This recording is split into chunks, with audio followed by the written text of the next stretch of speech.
What's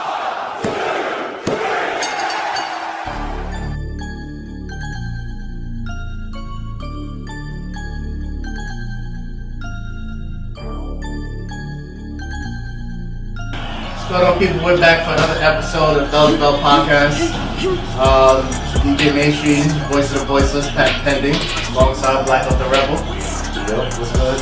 And this is episode, 4? Something like that. Yeah, episode 4, the WrestleMania hangover, because, gotta talk about all the stuff that happened once after. Oh, this is episode 3? No!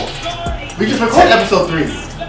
Technically, I guess this is 4 because you had the episode 0. Yeah, so... More or less. So this is episode 4, but 3 and impossible. 3 and impossible, I'm weak. But right now, so for the opening bell, as you know, we start every episode. Right now we're watching the April 30th, 2025 of AEW Dynamite. Because as Blackout says, this is the only time he actually gets to watch AEW. So we might as well watch it now. So from what I'm learning about our AEW journey so far is you talking shit about the length of time that AEW matches and shit is going on. Those are only pay-per-views, just to let you know. I don't know. Those are only pay-per-views. Fam, I done watched Johnny Gargano and Andrade wrestle for 3 days. It wasn't 3 days. Jesus came back in quicker time. Oh my god. We were watching, all we were doing was watching NXT TakeOver. I forgot what year it was, but NXT TakeOver Philadelphia, Andrade versus Johnny Gargano for the NXT. Don't match incredibly talented wrestlers. Great match. But fuck was that a long match, fam? I was just like, yo, fam, I got it in my car. I'll offer them right now. Somebody, That can't be the answer. Why not? That can't be the answer to things. Why not? We can't always pop the trunk. Why not? Oh my god, we're not always popping the trunk for things, okay? Well, I can't want all the smoke too? Anyway, so as we're going through our process here of different stuff that we want to discuss, as always, we do our 3 count of different topics and discussions that go on in the wrestling world. As we all know that we're currently entrenched into the another event coming up. Saturday night's main event is the next after we talked about this, which is going to be we talked about this on our live. Our first topic. So we just came off of Backlash, which was 2 weeks ago. We're going into Saturday night's main event. Who's counting? Yeah, who's counting? Saturday night's main event is this Saturday. Then we have Money in the Bank 2 weeks after the bro. First topic. Why are we running through so many events at one time? It's too much. With no stories here. We got no story with John Cena and Randy Orton besides their John Cena and Randy Orton. It's not enough. As Kendrick says, it's not enough. It's too much. It's too much and not enough. It's too much shit going on and not enough time to really let the storylines and the characters develop. It's like Randy Orton and Cena was kind of more so for like legacy nostalgia. If you remember, if you were from that era or fan service, whatever, that, yes, exactly. Fan service. But other than that, it's not much of a storyline there. Now, what you do have right now that is organic as fuck and can work if they really just let go and let God. Cena and Truth, man. We was talking about this on the live. Yeah. There's nothing better than that right now. Yeah. Truth. First of all, for Truth to be as old as he is and to still be in shape, I know he's kind of like, the comic relief, he's like, the butt of the joke or whatever. Yeah. But he can still wrestle. Yes, he can.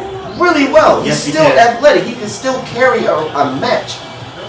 And you think about the backstory that they have. He looks up to John Cena. Like, he grew up watching him.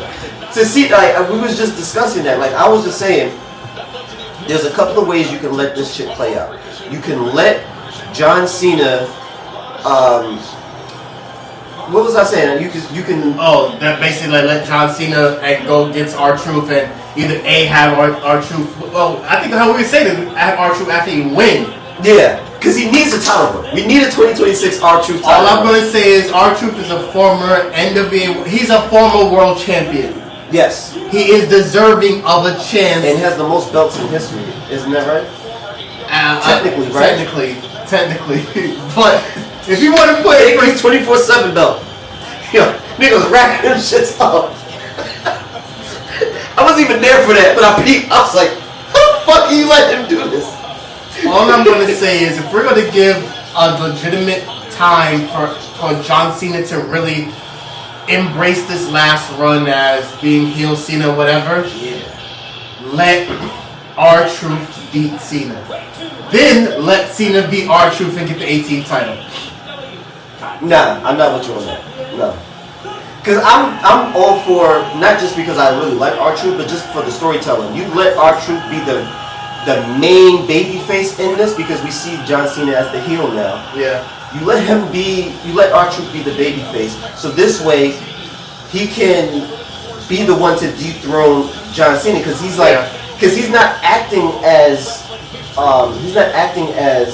just on his own accord anymore. Mm-hmm. He's acting on behalf of everyone. True. Like, I looked up to you. Everybody looks up to you. True. Somebody has to be the one to take you down a peg and remind you who you are. So either he's going to beat him and make him realize who he really is supposed to be and make him go back to being a babyface. I can see that. Or he continues to be a heel and now you have this big back and forth heel babyface run between the two, which can work too. And R-Truth in the background kind of be like his conscience in a sense. Yeah. I like that. Or you have it to where R-Truth is so dedicated and devoted to John Cena where R-Truth goes heel along with John Cena. And it's like, I'll follow you to the end.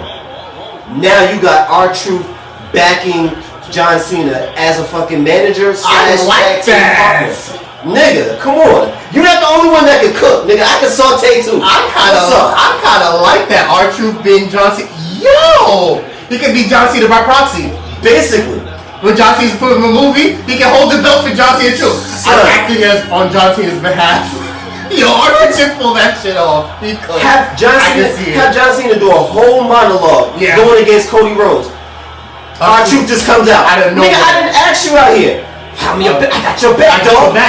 But whose man is this? I'm yours. Nigga, what? This could be a stand-in. I'm not wrestling tonight. Hey, Truth. Yo, and let John Cena embrace it? Oh my God. Can you imagine if John Cena embraced it and used it? Son. Have R-Truth show up at movie sets too? Son. Give R-Truth his own belt. No, please do not. We don't want it. There's no more titles, please. No. That would fucking work. That would fucking... No, hold on. We need more titles. Because last time I checked, NXT doesn't have any tag team titles. So, hold on there. Not so fast. Boy. If anything, we need more titles, but we need the right titles. That I agree with. We do need the right titles now going forward. Now listen, I understand we're kind of in this PG era where we got to watch what we say and what we do because it's a very soft and sensitive ass era that we're in with social media. Everybody wants to act like they're more emotionally in touch, in tune than the other person. Very true. But it doesn't take away from the fact you still have very, very technical and aggressive wrestlers. So with that said, bring back my fucking hardcore belt. Nah, bro. Yes. Nah, bro. You have hardcore matches. Nah, bro. You have hardcore matches. You have street fights. You have the fucking shit in NXT where they take the ropes off and the fucking underground. The underground. You have all of these different versions of a hardcore match. Give us the fucking real deal. Give us the belt back. Give us a 2025 upgraded version of the hardcore belt. I don't know. I can't see it. Well, you know what? I can. No, you can't tell me you can't see it when you got niggas like Braun Breaker and you got niggas like Jacob Fatu. Those niggas can rock a hardcore belt well. Make very good sense. I don't know. I don't see a hardcore belt working in 2025. I see it. I see plenty of... Okay, I get it. We've seen plenty of... Shout out to Drew McIntyre and Damian Priest who just recently put on a banger hardcore match at WrestleMania. But yes, they did. I don't know if I see a hardcore belt being sustainable. When you have places like, okay, we know WWE is working with TNA. There was just a dope ass hardcore match, bloody ass shit between, you don't know these guys, Steve Macklin, who used to be in WWE from before, and Eric Young. Great match for TNA's international championship. Okay. The funny part about that match is, as good as it was, reports came out was after that match there would be no more blood spilling like that unnecessarily in TNA. It wasn't unnecessary. It was a fucking hardcore match. What the fuck are we talking about? You're right. We're not playing patty cake, my nigga. Big ass niggas, 6 feet, 200 pounds. You think this shit gonna be fake for 20 minutes? Somebody gonna bleed. Fuck is we talking about? Words of Mark Henry, somebody gonna get their ass kicked. Like, what are we doing? Nigga, we don't see fucking like short little motherfuckers bleed. We don't seen Rey Mysterio bleed. We don't seen Crash Holly bleed. It's what we do. Yeah. Well, what they do. Nigga, I'm just a spectator. Yeah, but the fact remains is like, nigga, this is not some nigga. We done seen fucking AEW. We seen Tony Time. She bleeds. That's true. So what are we talking about? It can't be okay over there and then not okay over here, because people are gonna start going over there because that's where it gets real at. And that's where it's starting to progress to, because now people are starting to notice it with WWE. If TNA is scaling it back based on their part, this is the rumors that they're scaling it back because of the blood, because of their partnership with WWE, because WWE is doing it less now, because they're only doing, they heard the word blood feuds. When it's called for, that's when bleeding ensues. But if it's not called for, there's no reason for blood to be. I get it. You don't want to do it every fucking Monday on Raw. Correct. But at the same time, if we're really trying to sell a feud, if we're really trying to sell a rivalry, we're really trying to push a certain narrative, it's called for at some point. Even the women. And I know they really don't do that much in WWE. No. But that shit is called for sometimes, man. It does. And that shit would sell and that shit works. Like, I don't understand how you want something to be PG when people are beating the shit out of each other. This is true. Like, I know it's true. not fake, it's scripted. If I hit you, you're supposed to know how to take this hit and make it look more than what it is. Right. But let's not act like if I suplex you with all my human man strength, that's not gonna hurt a little bit. Doesn't matter if it's a flat or bouncy surface, nigga, your back is gonna feel this. This is fact. We've seen plenty of wrestlers today that are walking around with the effects of what happened 10, 20 years ago. Fucking Psycho Sid, HBK, like all of them. Nigga, Shawn Michaels walks around like he walks in a parentheses. His legs be going like this, nigga. Like, what the fuck is we talking about? Oh, wait. You gotta sell it. No, he ain't selling shit. That's him. That's how he walks. The art of the sell. But no, that nigga walks on a slant. That nigga walks like a crab. Like, the fuck is we talking about? I do think when we get to a point of going back to the original topic we were saying, when it gets to the point of having What is that? Alright. Yeah, that's okay. Anyway, when we get to the point of having blood or even hardcore titles, I think, would it be a good idea? Yes. Do I think it's an idea they will follow? Probably not. But I don't think the idea of having an extra title would work. I do like the idea of changing some of the titles. Because honestly, for me, I'm sorry, I love me some Noam Dar. But I'm done with the Heritage Cup. Yo, that big ass shit. Yo, if you don't get that fucking Stanley Cup the fuck up out of here, son. If I wanted to watch NHL, I would watch NHL.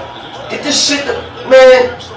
Give Bishop Magic Don Juan his fucking cup back. Stop playing with me. Stop playing in my fucking face.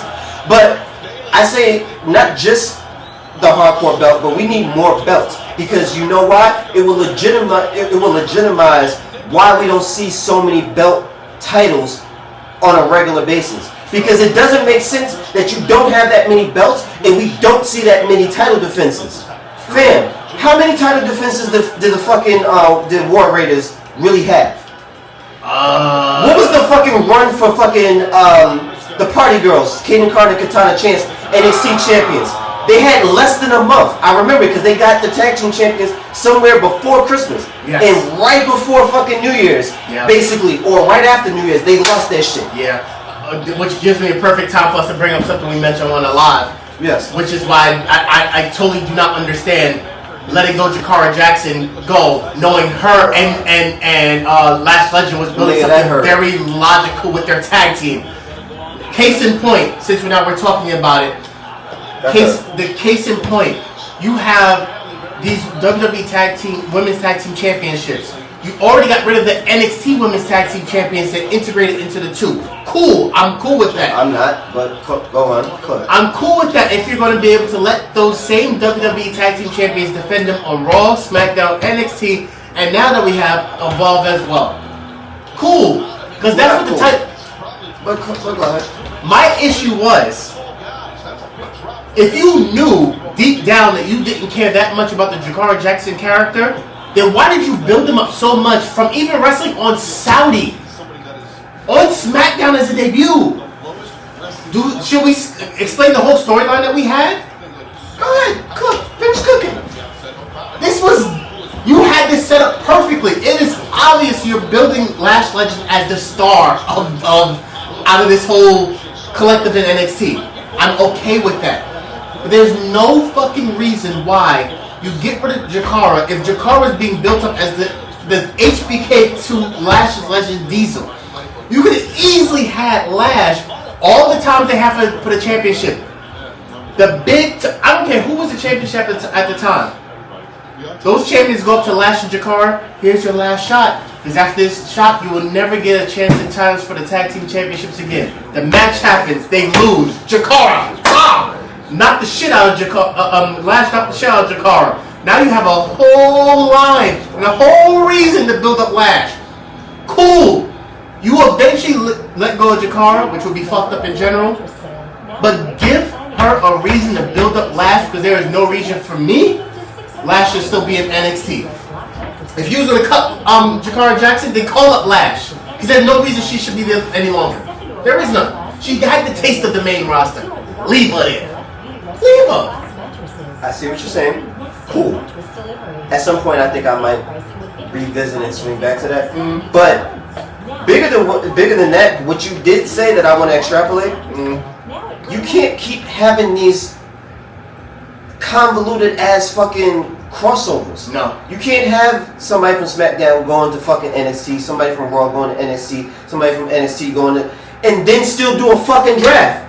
For what, nigga? I've been here. Nigga, Roxy is still on NXT. How many times has she been on NXT recently? She is a Raw roster bitch now. And I say that respectfully. What the fuck? What are we saying? Which goes into our second choice, our second bell here in the podcast, our second topic of this past Friday night SmackDown.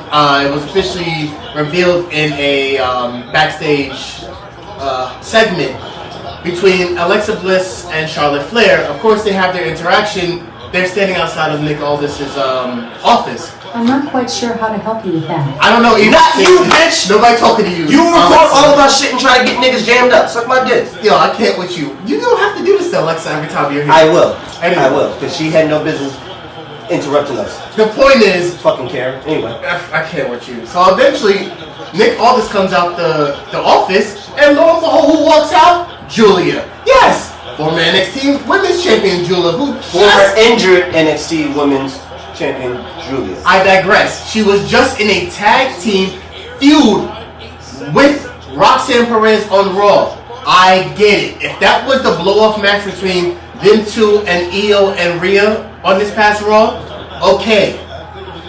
But what are we doing here?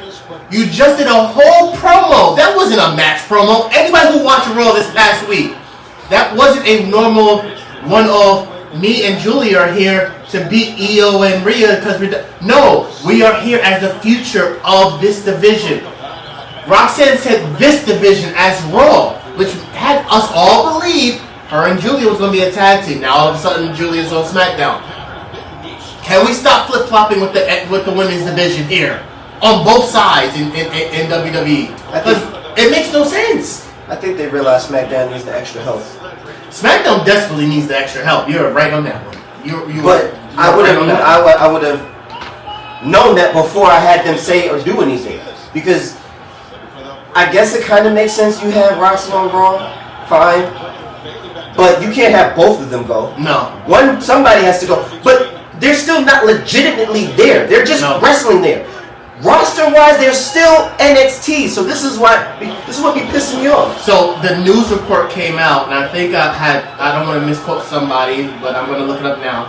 But I think the news report had came out that she's officially getting called up as a member of the SmackDown roster after Friday Night SmackDown. Okay, you're gonna keep randomly calling people up, which is good because you want to strike where the oil's hot. Yeah. You don't want to wait around, especially if they're in a really good feud or a really good storyline. You want to capitalize off that. You want to push them when it makes sense. Right. But if you're going to be doing that when it's the best time for the wrestler or the best time for the brand, why keep bullshitting us with the draft at all? Maybe more so for the other people who are like 4th and 5th picks. Mm-hmm. Maybe so they can get their shine. Okay, cool. But we just got to do better because it's like the draft doesn't really make sense in 2025 if I'm being honest. It's annoying to watch because we know we're going to see motherfuckers on a different station anyway. Very true. Like, as much as I want to give credit to Seth Rollins, and I thank him greatly because he really was the first one to shed a spotlight from Raw to go down, and he was the first one to give Carmelo Hayes a nod, and clearly this nigga knew what he was talking about. Clearly. So I give him credit for that, but at the same time, I think they saw that and they just ran with it, and now they're just overusing it. It used to be something special where you would see somebody cross over. Now it's like almost every other week thing. Fucking Joe Hendry is fucking wrestling like fucking Trick Williams now. Like, what are we doing? I don't know. I will say, based on the news, so the shout out to Sports Entertainment Scoops, scscoops.com. Former NXT Women's Champion Julia is now officially part of the SmackDown roster. During the May 16th episode of SmackDown, Julia was seen exiting the office of SmackDown General Manager Nick Aldis. So yes, this is a permanent move to SmackDown going forward. But I want to throw in the fact of something else we actually mentioned on the live as well. Do anybody remember Kiana James? Yo, it took me a couple of seconds for me to remember. I'm not even gonna hold you. And that was my girl too, because I like the way she moved. I always joke with him and say Kiana James is Tiffany Stratton. Tiffany time if she just went to college. That's literally the difference. They're both bougie and they both have charisma, but they just move in different paths. But I could easily see a Kiana James Tiffany time feud. Yeah. That could work. Yeah, well, she's too busy being on the Raw roster. Oh, wait, did you remember that? No, right? You didn't remember that, right? Red Black? Nah, I didn't. Okay, that's crazy. And that shit. That's crazy. That's crazy. Listen, I understand that she had an injury, and I'll say what I said on the live too. I have no problem with the woman who's in the entertainment industry, especially one as critical as professional wrestling. Get a new ass, get a new boobs. I don't care. But give them time to actually wrestle and be on brand. This was dope. This double shit was fucking fire. What the hell? That was fire. Yeah, that was crazy.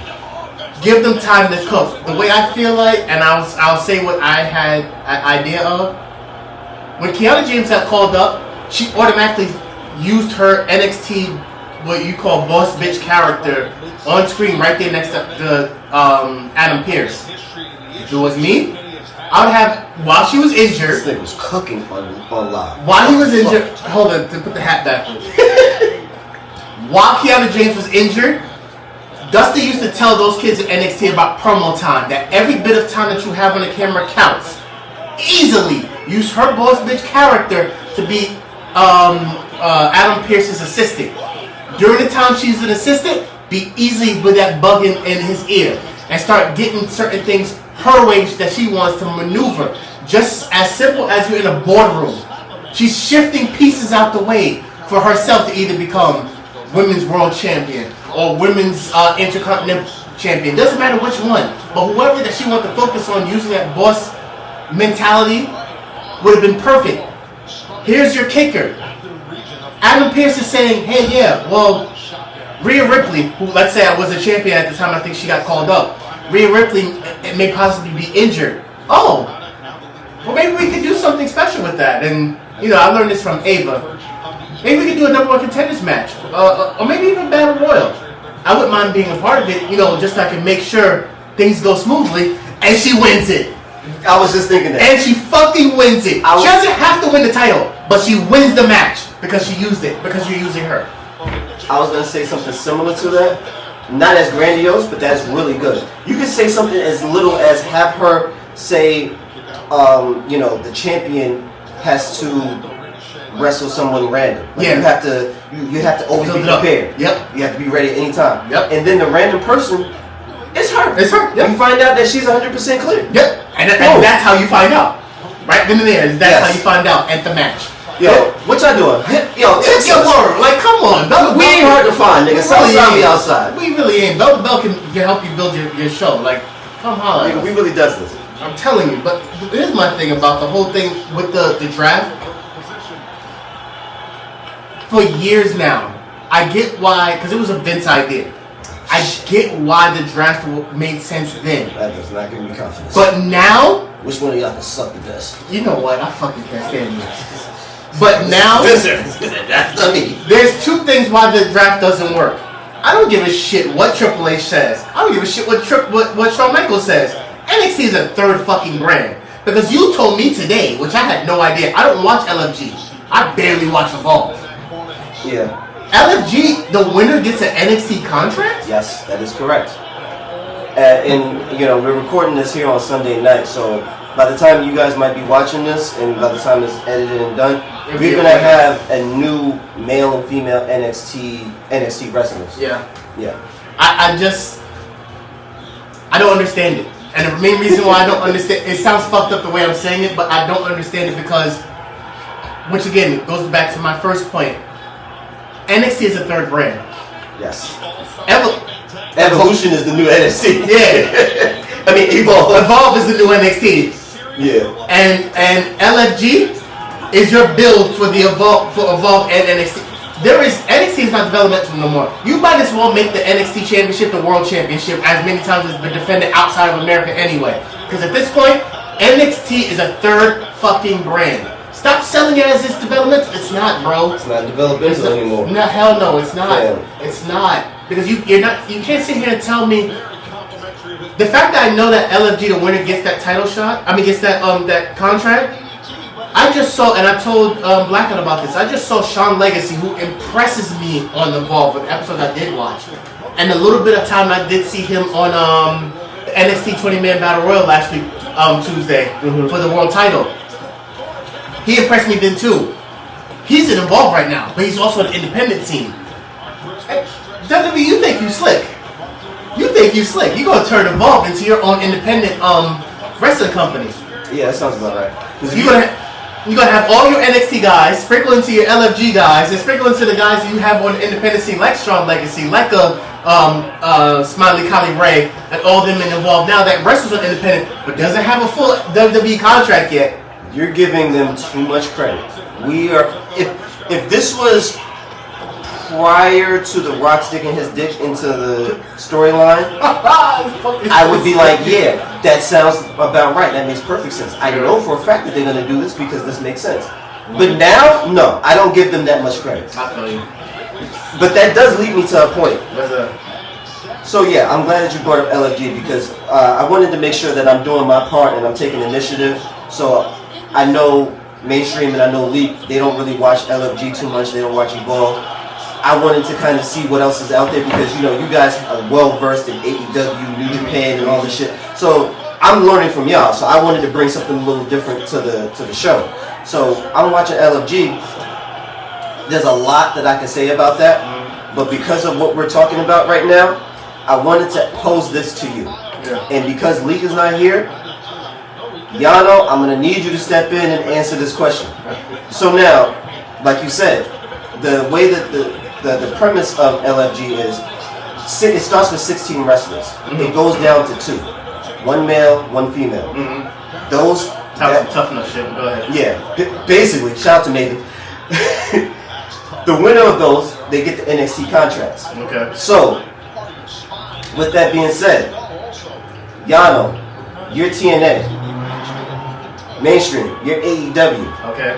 If you're watching LFG, do you start poaching and seeing who gets eliminated? Because you already see the star power, you see the potential, sometimes you see people actually already cheering for them already. Does that make sense to you in life? I'll be honest. I can speak on my end. Honestly, no. Why not? Because if I learned anything about WWE, I've watched them. Perfect example, and only because we haven't mentioned much of AEW as of yet, so I'm going to talk on AEW's behalf. I've sat here and watched. I don't know if you know her, Deonna Purrazzo. Shout out to Deonna Purrazzo. Not offhand, no. Deonna Purrazzo is one of the most talented. I love me some fucking Kevin Knight. Shout out to Kevin Knight, bro. That was crazy. I was trying to go past it, but yeah, I think that was bad for him. But Kevin Knight is a fucking man. I swear, I hope he does big things at AEW. Deonna Purrazzo is one of the most decorated women's champions, most decorated women's wrestlers, or wrestlers in genuine, out there right now. The problem is not enough people know of that because of the fact that all they know is of her being formerly of WWE. See, back in the NXT Black and Gold days, she got the chance to, I guess you say, prove herself in a sense. Italian background, she was more of a technician specialist during a time that everybody loved them, some high flyers and started getting to it. Okay. She got let go. Then she grinded her way through Ring of Honor. When she got to TNA, she did TNA, Ring of Honor. Now she's in AEW. There was persistence and consistency with her. AEW didn't poach her automatically. I'm not saying they were around back then, but they didn't poach her automatically. They watched her grow on her own. For me, what WWE likes to do is let them go, run off their own, a la Drew McIntyre, and sign them back again. If they're coming from LFG, 9 times out of 10, they're sitting there waiting for a WWE contract to come up, especially if they were really good. Even if they got eliminated off that show, I'm telling you, there's a 1-year contract sitting in their inbox if they got any type of chance, cheers, boos. Number one thing to the wrestler, it doesn't matter if they cheer or boo you, as long as you get a reaction, that means you can make some money. If someone got a cheer reaction off LFG and got fired or got eliminated, I'm telling you, they're going to appear in WWE with the next 6 months. And that scares me for a specific person and reason. But, Yano, you were representing TNA. Same question to you, sir. If you had the opportunity to watch LFG, you see some of the rising talent. Like I said, some of these people really had people in the stands with signs. They had like some of their memorabilia, stuff like that. Would you then start maybe poaching or start trying to incorporate them? Because I feel like that's an easy pull. That's an easy draw, and that's a big fuck you to my competition. There's that too. I mean, I get what you're saying. I mean, is it going to cause conflict or you just don't care about it? That's the beauty. So that's the thing. Beauty of Who it. cares if it does? It's even better if it does. I don't know. I'm Eric Bischoff with it, nigga. I'm with the smoke. That's the problem. That's gonna sell tickets. That's the That's a problem. fact. I feel like if that's the case, then go for it. Because at the end of the day, it's only going to bring more awareness to the situation. It's going to bring more people to both brands. You see, what you were saying, I feel like that's a mistake that I don't think can keep happening. You can't keep taking wrestlers from a division, building them back up, and then don't give them the necessary push and deal to keep them and sustain them. If I take you from a company, I'm gonna make motherfucking sure that you don't ever consider them again. What type of push do you need? What type of rivalry do you need? How long you been here? No. You don't have any good feuds? Alright, let's start some feuds over here with my nigga right here. What the fuck? That was crazy. That was fire. So yeah, like, you need a title shot? Alright, let's put you in contendership. Alright, what type of Money in the Bank do we have? What type of Royal Rumble do we have? Can we do something like that? Like, let's see. Can you do a good promo real quick? Can you like sneak attack somebody? Let's spitball. Let's talk about it. I get what you're coming from. Because, I mean, it's business. I'm not going to steal you just for the sake of stealing it. Yeah. I got to steal you and make a statement. I understand. Like, I took what you made it a hot line. I made it a hot song, my nigga. I'm fucking weak. Like, I'm so done. I think honestly, I get where you're coming from because with the surplus of everybody wanting to be a wrestler now because of how hot things are. mm-hmm. I do see the vision of where you're coming from.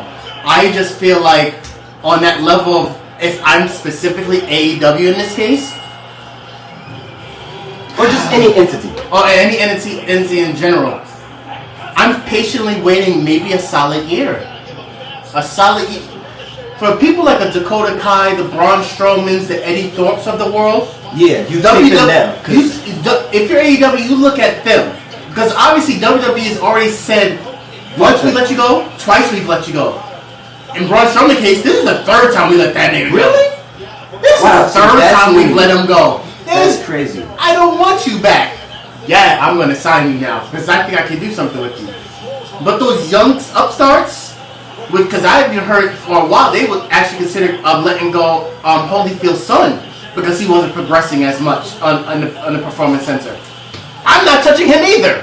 What's his name? I got it right here. I don't think Elijah. I'm not touching him because for anything when it comes to, I love how fucking Hurt Syndicate look. Perfect example. Bobby Lashley had no fucking charisma when he first started. We talked about that. But you let him cook. Yeah. I think it's the same thing with Elijah. What the problem with Elijah was, he didn't really, for him to be as cut and as in shape as he was, he didn't show enough aggression, and there wasn't a whole lot of charisma there too. It was just raw, like, talent and strength. That's it. But you can cultivate that though. You can. A lot of promo. And he's not a big guy. He's just very muscular. He could be. So he's like decently. I would say what it looked like in the ring. He was like average height. So it's not like he was a big guy like Andre or some shit like that. You can make it work, especially with the not gimmick, but his real life. He is Holyfield's son. And that's what's gonna keep him there. I don't. At the same time, that's hit or miss. You can capitalize off that. Very true, but that's gonna keep him there. It depends on how you do it. There's a fucking match. I forget who it was, and you guys can in the comments. You guys can refresh my memory and remind me. I want to say it's Shiloh Hill. It was one of them where your man's got him into a lock and bit his ear. I was like, that's fucking good.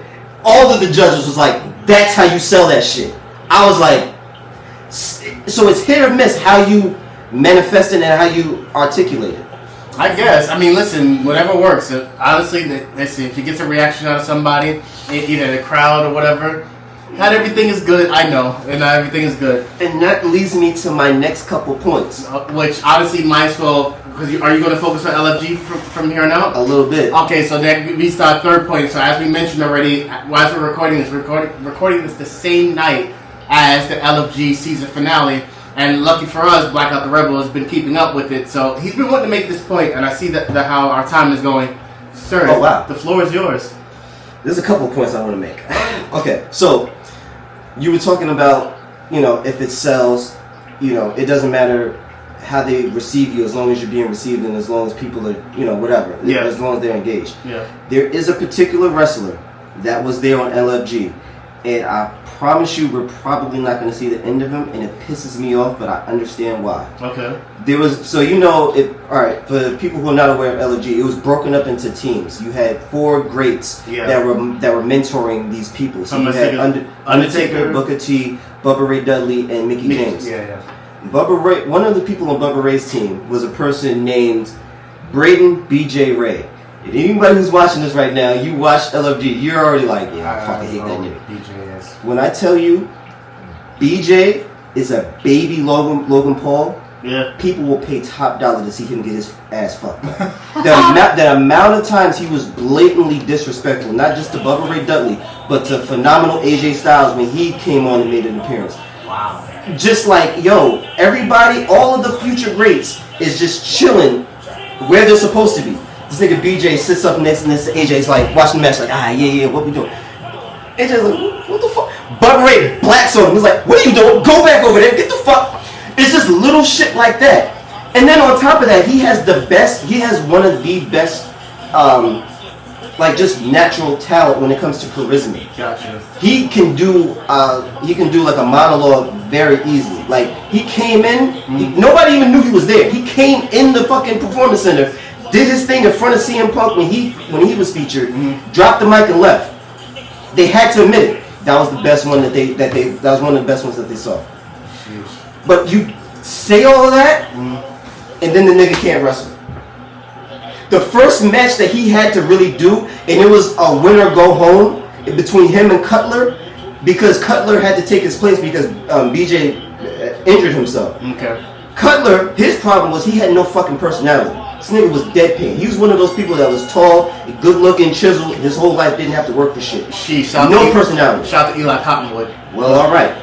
So it was between him and BJ. And you can see it without even having to have Cutler doing his own take on the match after. He was like, he was out of breath the whole time. You can hear him out of breath. I heard it. I saw it. And physically, he doesn't look like it. He's flabby. Compared to Cutler, he's in shape. So it made sense. So it's like you talked all that shit. You can't even wrestle for the 5-10 minutes that you're supposed to. So that's what pissed me off. And for that, we all saw that. Yeah. What pissed me off was Bubba Ray saw that and still kept pushing him and eliminating other people to keep him there. Because, like you said, people care about reactions. They don't care if you're good or not. I'm glad you said it. And that's what pisses me off. Because we will not see the end of him. No, if he gets into real good shape, he will be a Logan Paul. I promise you. They can make money off without as much talent, and that's the problem. He can talk as good as Logan, but he cannot wrestle like him. But do you see what I was saying as earlier? You find someone who compare him with. Now Logan Paul's on the main roster. This guy BJ gets signed to NXT. We don't need two of them on the same roster. I will boycott. That's what we're not going to do. Fuck that. Well, I haven't watched LFG. Who do you think is winning tonight? Okay, so the last 4 people remaining, you have Shiloh Hill versus Jasper Troy. And then you have, what is her name? May Steele. Tyra May Steele versus Xena Sterling. Okay. For the women, Tyra May Steele, she has that Kurt Angle chip on her shoulder. She's a 2-time gold medalist in wrestling. I do know that. So you have that. Xena is one of the best kept secrets. Okay. She was on Bubba Ray's team. Nobody thought she had it in her. She started wrestling in the Performance Center for the LFG. So she had really no prior experience. So she's just a natural. She not really a natural. She's just really really hardworking. She studies. It's like a sponge. Bubba Ray pulls her to the side. Is like, yo, where the fuck did you learn how to do that roll when you first get into the match? She tucks and rolls and did that shit. She was like, I was just watching a lot of Lucha Libre. She studies the game, so I think people like that. And then she started cultivating and started working on her craft and started working on her character. She started feeding into the I'm the Barbie, but the way she does it, it makes sense. So I don't know. I can see it going either way. Wrestling technique wise, I give it to Tyra. But if you're talking about an overall package, I think Xena. I think Tyra just realized that she's a better heel than face. But I think it's a realization too late. Now, as far as Shiloh Hill and Jasper Troy, first of all, Shiloh Hill looks like literally a baby Roman Reigns. It's so fucking crazy. He has a missing tooth. If you picture him without that missing tooth, that is fucking Roman Reigns, a younger Roman Reigns, like first day of Shield. It's fucking crazy. Jasper Troy is like literally this era's version of Undertaker. He comes out with the chains, big ass hoodie, fucking leather. It just looks grimacing. And he's big as shit. He goes over the top ropes. He's a big ass guy. I think between those two, I think I might have to give it to Jasper Troy. Because aside from what I just mentioned, he also has good mic work too. Nice. There was one, like, the big thing was when CM Punk came in, he was like, you got to know how to talk in the mic. You got to make people believe what you're saying. Hell yeah. This nigga Jasper was, I think, one of the first ones to get up there. He was like, yo, I used to watch you as a fucking child. Straight to him. Nobody else. This is not like he's trying to do a promo. Straight to him. He was like, I used to watch you as a kid. When you left, it broke my fucking heart. Now, I'm here. I'm telling you, when I get you in the ring, I'm going to make you bend the knee. I was like, yo, who's this nigga? I gotta watch that nigga was on point. I was like, alright, now that's the nigga you gotta watch. I gotta watch that. Yeah. I gotta watch that. Okay, so there was a few things that really stuck out to me. And one of the other things I wanted to bring up before we kind of start wrapping up, how disrespectful your man Gunter was. I can't get over that shit. Yo. You keep telling me about it, but... So, Gunter's...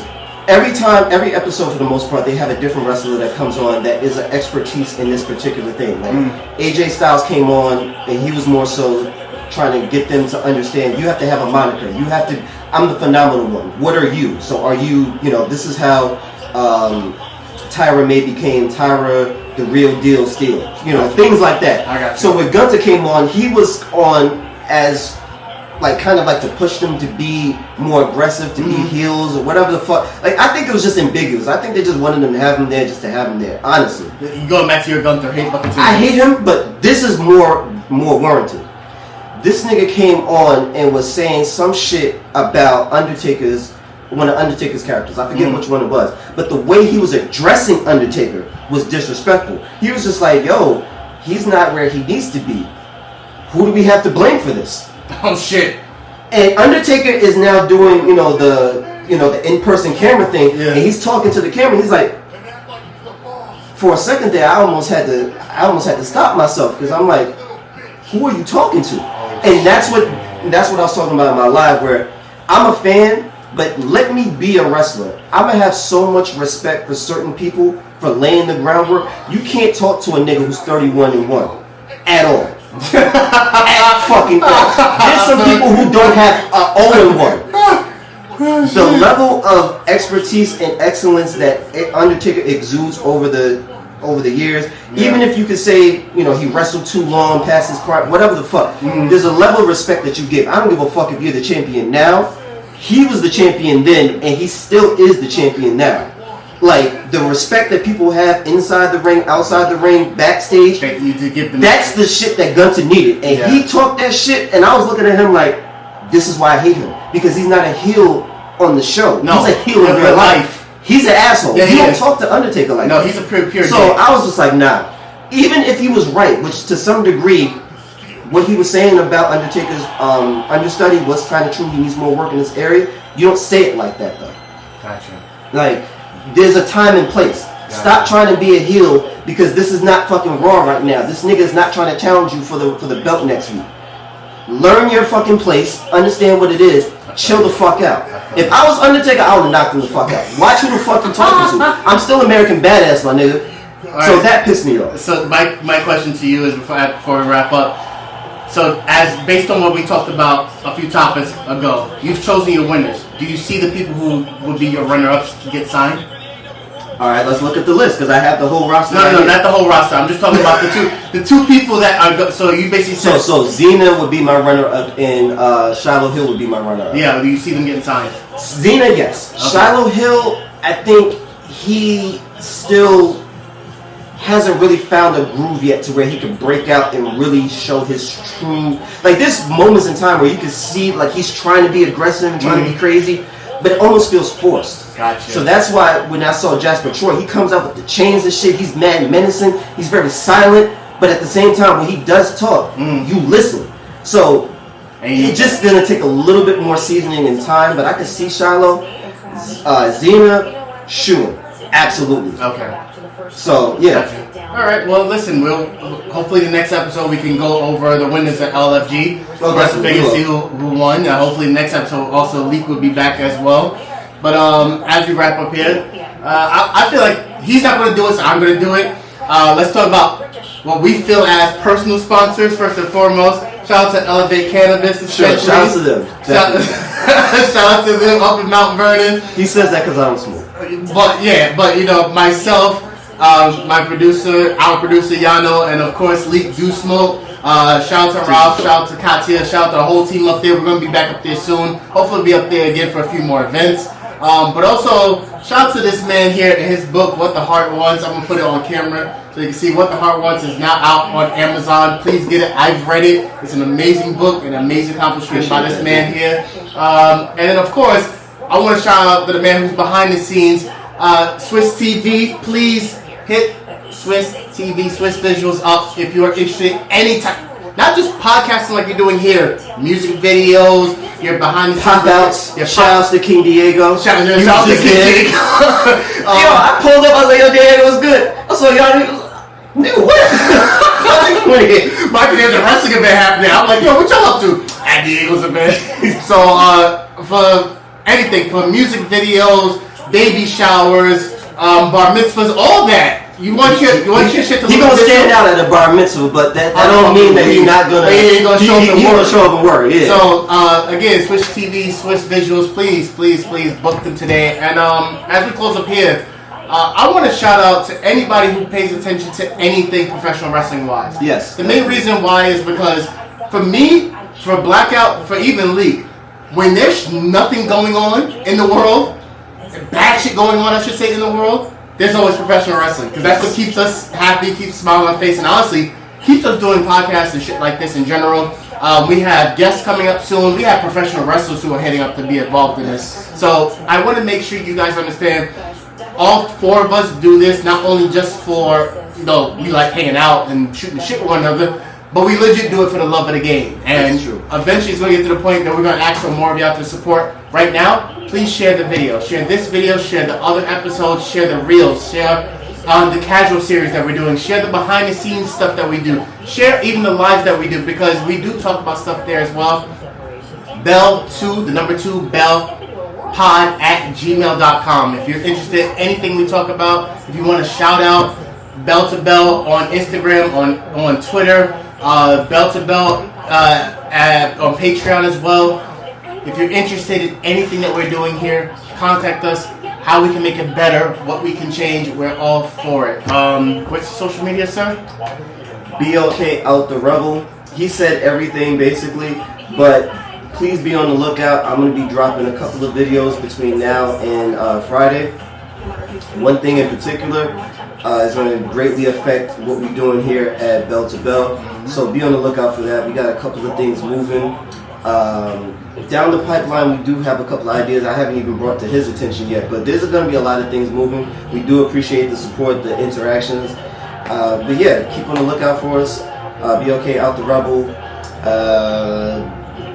foreverblackmedia@gmail.com. That's the official email. What the Heart Wants, available on Amazon. The website?